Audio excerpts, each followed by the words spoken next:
নমস্কার বন্ধুরা, আমি মন্দিরা রান্নাঘরের নতুন একটি ভিডিওতে আপনাদের সবাইকে স্বাগত জানাই। আজকে বানাবো মশলা মাশরুম। মশলা মাশরুম বানানোর জন্য আমি বাজার থেকে মাশরুম কিনে নিয়ে এসেছি। এবার মাশরুমগুলোকে পরিষ্কার করে ধুয়ে নেব।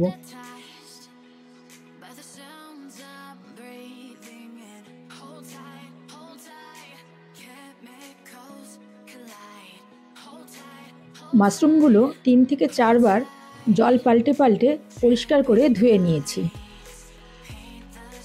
মাশরুমের এই সাইডটা শক্ত হয়, এর জন্য একটুখানি কেটে বাদ দিয়ে দেব।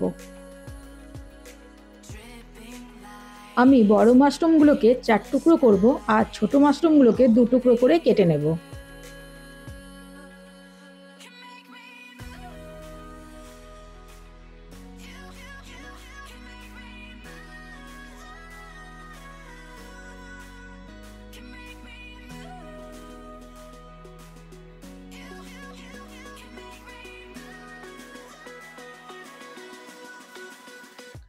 মাশরুমগুলো সব কাটা হয়ে গেছে, এবার এটাকে ম্যারিনেট করে নেব। তার জন্য প্রথমে দিয়ে দিচ্ছি নুন, তারপর দিয়ে দিচ্ছি অল্প একটু হলুদ, আর দিয়ে দিচ্ছি অল্প করে কাশ্মীরি লঙ্কার গুঁড়ো, দিয়ে দিচ্ছি অল্প করে বাটার।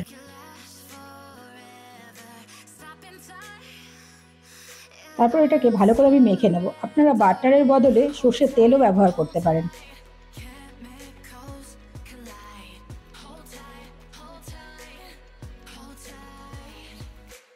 মাশরুমটা মাখিয়ে রেস্টে রেখে দিয়েছি। এবার আমি মাশরুমের জন্য মশলা তৈরি করব। তার জন্য প্রথমে দিয়ে দিচ্ছি সর্ষের তেল। তেলটা ভালো করে গরম হয়ে গেছে, এবার আমি এর মধ্যে দিয়ে দিচ্ছি একটা শুকনো লঙ্কা আর অল্প একটুখানি গোটা জিরে।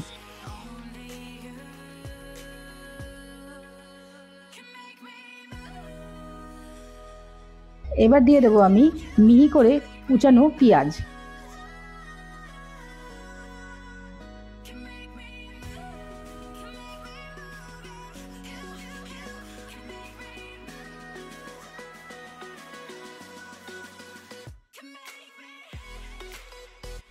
পেঁয়াজটা ভালো করে ভাজা হয়ে গেছে, এবার দিয়ে দেব 1 চামচ রসুন বাটা, 1 চামচ আদা বাটা আর হাফ চামচ মতো কাঁচা লঙ্কা বাটা।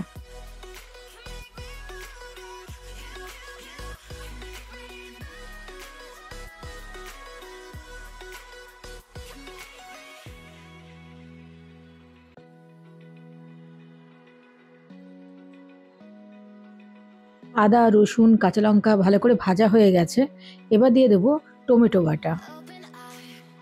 টমেটোটা দিয়ে ভালো করে মশলার সাথে কষিয়ে নেব। একটু টাইম ধরে কষাবো যাতে মশলা থেকে কাঁচা গন্ধটা চলে যায়।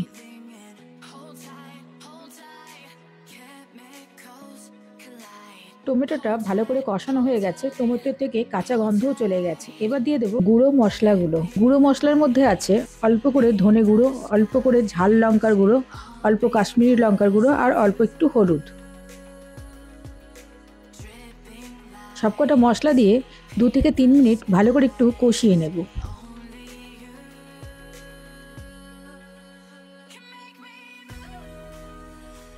এবার দিয়ে দেবো আমি পরিমাণ মতো নুন।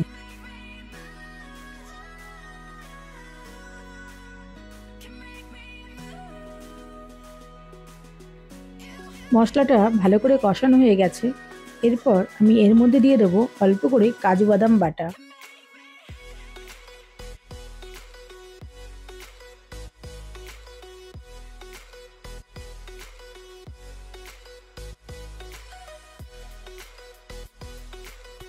মশলাটা ভালো করে কষানো হয়ে গেছে কাজু বাদাম দেওয়ার পরেও, এবার তেলও ছেড়ে গেছে। এবার দিয়ে দেবো আমি মাশরুমগুলো।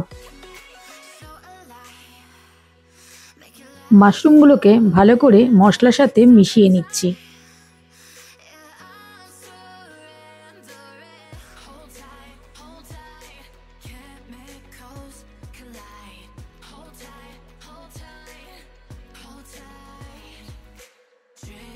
দিয়ে দিচ্ছি 2টো কাঁচা লঙ্কা চেরা।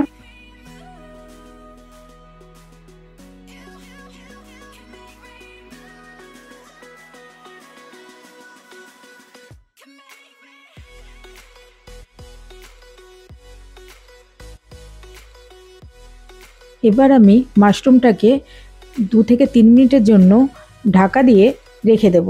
এই সময় আমি গ্যাসের ফ্লেমটাকে সিম করে রাখবো, কারণ মাশরুমের ভেতরেই যে জলটা আছে সেই জলটাতেই মাশরুমটা সেদ্ধ হয়ে যাবে। 2 থেকে 3 মিনিট পর ঢাকনাটা খুলে দেখছি মাশরুমটা ভালো করে সেদ্ধ হয়ে গেছে।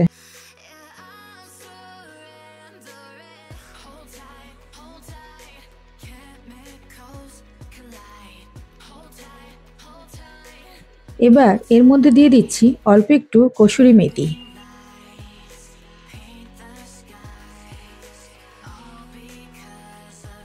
আর দিয়ে দিচ্ছি অল্প একটুখানি কুচনো ধনেপাতা।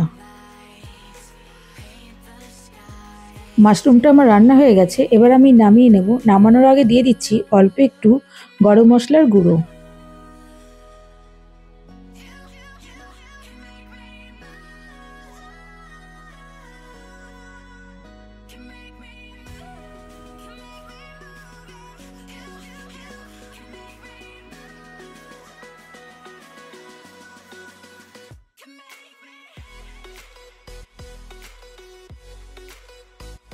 তাহলে বন্ধুরা, তৈরি হয়ে গেল মশলা মাশরুম। রেসিপিটা আপনাদের কেমন লাগলো কমেন্ট করে জানাবেন। ভালো লাগলে অতি অবশ্যই লাইক, শেয়ার, সাবস্ক্রাইব করে পাশে থাকবেন। তাহলে বন্ধুরা, আজকের মতন আসি। আবারও দেখা হবে নতুন একটি রেসিপি নিয়ে, নতুন একটি ভিডিওতে।